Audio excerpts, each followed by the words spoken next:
Good morning students.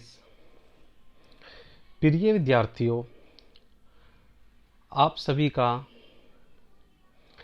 10th class की geography class में फिर एक बार फिर से स्वागत है। आज हम ज्योग्राफी का जो हमने कल सेकंड चैप्टर पढ़ा था, जो अभी ऐड हुआ है सीबीएसई में भी, forest and wild life resources, आज हम इसका दूसरा लेक्चर पढ़ेंगे। कल भी कुछ महत्वपूर्ण टॉपिक पढ़े थे, पॉइंट्स थे संक्षिप्त। आज उससे आगे नेक्स्ट पढ़ेंगे। एक बार कल वाला रिवाइज कर लेते हैं। Forest and wild life resources one एवं वन्य जीव संसाधन क्या है? इंटरडिपेंड फॉरेस्ट एनिमल सोयल, अर्थात क्या इसमें क्या था कि हम भी पेड़ पौधों पर निर्भर है और पेड़ पौधे हम पर निर्भर हैं, अर्थात हम दोनों एक दूसरे के ऊपर आश्रित हैं। उसमें था पृथ्वी पर जैव विविधता, भारत में जैव विविधता, भारत में वन्य जीवन पर खतरा, सामान्य जातियां, संकटग्रस्त जातियां, सुभेज जातियां, दुर्लभ जातियां, जैसा कि आपने कल पढ़ा होगा। आज हम स्टार्ट करते हैं इसी का लेक्चर 2 में। बात करते हैं एशियाई चीते की।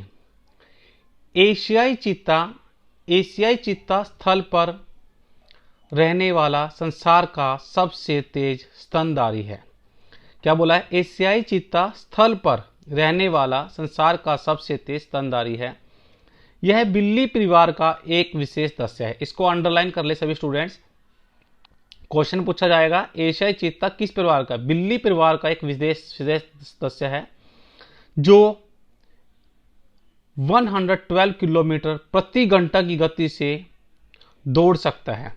देखो, जैसे आप देख भी रहे हैं, एशियाई चीते की बात चल रही है। किसका सदस्य है? बिल्ली परिवार का। और इसकी स्पीड क्या है दौड़ने की बेटा? 112 किलोमीटर प्रति घंटे की। इस प्रजाति को 1952 में ही भारत से विलुप्त घोषित कर दिया गया था। इसमें से बहुत सारा क्वेश्चन पूछे जाएंगे पहले इस पॉइंट से भी, किस परिवार से था, उसकी गति क्या थी और इस प्रजाति को कब विलुप्त कर दिया गया। इसका संक्षिप्त परिचय पूछा जा सकता है एशियाई चीते का। आप करते हैं हिमालय का यव। हिमालय का यव क्या है? एक छोटा सा पौधा। एक हिमालय का यव पौधा औषधि देने वाला एक पौधा है। हिमालय का यव क्या है? संकट में, देखो संकट में क्या है? एक पौधा है, औषधि देने वाला एक पौधा है। इस पौधे की छाल, टहनियों, जड़ों आदि से मिलने वाले टक्सोल नामक रसायन से कई प्रकार के कैंसरों का उपचार भी होता है। अर्थात इसके ऊपर ऐसे पौधे की औषधियां होती है जिससे कई प्रकार के कैंसरों का उपचार होता है। उदाहरण के लिए हम रामायण को लेते हैं। रामायण में, आज रामायण देखी होगी टुडे आप लोगों ने। उसमें क्या था, जब श्री लक्ष्मण जी मूर्छित होते हैं तो उनको जो वैद्यनाथ जी औषधि बताते हैं, वो भी औषधि कहां से मिलती है? हिमालय से मिलती है बेटा। बहुत बढ़िया एग्जाम्पल भी है साथ में। अब करंट में भी रामायण चली हुई है, जैसे कि आप देख भी पा रहे हैं। तो पौधा कैंसरों का इलाज करने उपचार में होता है, परंतु आज पौधे की यह प्रजाति अधिक शोषण के कारण खतरे में है।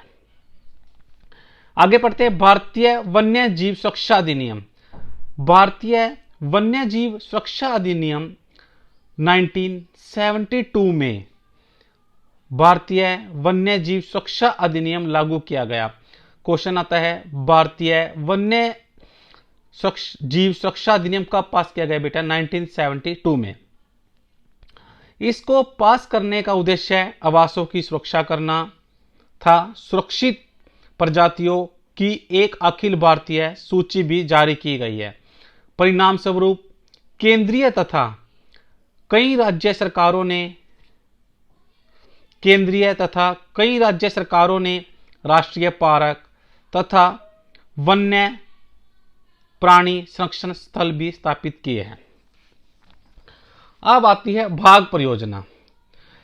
जो आप ये चैप्टर देख रहे हैं, मैं फिर से रिमाइंड कर रहा हूं, ये सीबीएसई बोर्ड ने इस साल ऐड किया है। ये जो कल की जो लेक्चर था फर्स्ट पार्ट, और आज सेकंड पार्ट है, और कल इसका थर्ड पार्ट भी करवाएंगे। तो इससे लगभग आप इस लेसन के मेन जो पॉइंट है, जो लेसन के अंदर है, एनसीईआरटी है, कोई भी बुक्स उठाएंगे आप किसी भी राइटर की, तो इससे आगे बढ़ पाओगे आप। बाघ परियोजना 1973 में आरंभ की गई। बहुत अच्छी अच्छी बातें लिखी हुई है इस क्वेश्चन में। देखो आप, बाघ परियोजना 1973 में आरंभ की गई। आरंभ में यह परियोजना सफल होती दिखाई दी, क्योंकि 1985 में बाघों की संख्या 4002 हो गई, परंतु 1989 में यह संख्या 4332 या 34 तक पहुंच गई लगभग। ये 34 है वैसे एट प्रेजेंट में जो करंट का है, पहुंच गई। परंतु 1993 में बाघों की संख्या फिर से कम होकर 3600 रह गई। बाघ आरक्षित स्थल क्या है? भारत में 27 बाघ आरक्षित स्थल है। देखो इसमें बहुत सारे वेरी शॉर्ट क्वेश्चन ही बनते हैं, 2 नंबर के भी, 3 नंबर के भी, बहुत सारे क्वेश्चन है। देखो प्रत्येक भारत में 27 बाघ आरक्षित स्थल हैं। अब क्वेश्चन ही पूछ ले बाघ आरक्षित स्थल कितने हैं भारत में? 27 बेटा, जो 37,761 वर्ग किलोमीटर क्षेत्र में फैले हुए हैं। सभी विद्यार्थी अपनी एक नोटबुक भी लगाएं और एक अच्छे से नोट्स भी बनाएं। अगर किसी विद्यार्थी को कोई भी प्रॉब्लम आए तो मुझे आप मेरे कमेंट बॉक्स में लिख दें, मैं उसको एक अच्छे से एक्सप्लेन करने की कोशिश करूंगा। Thank you, have a good day.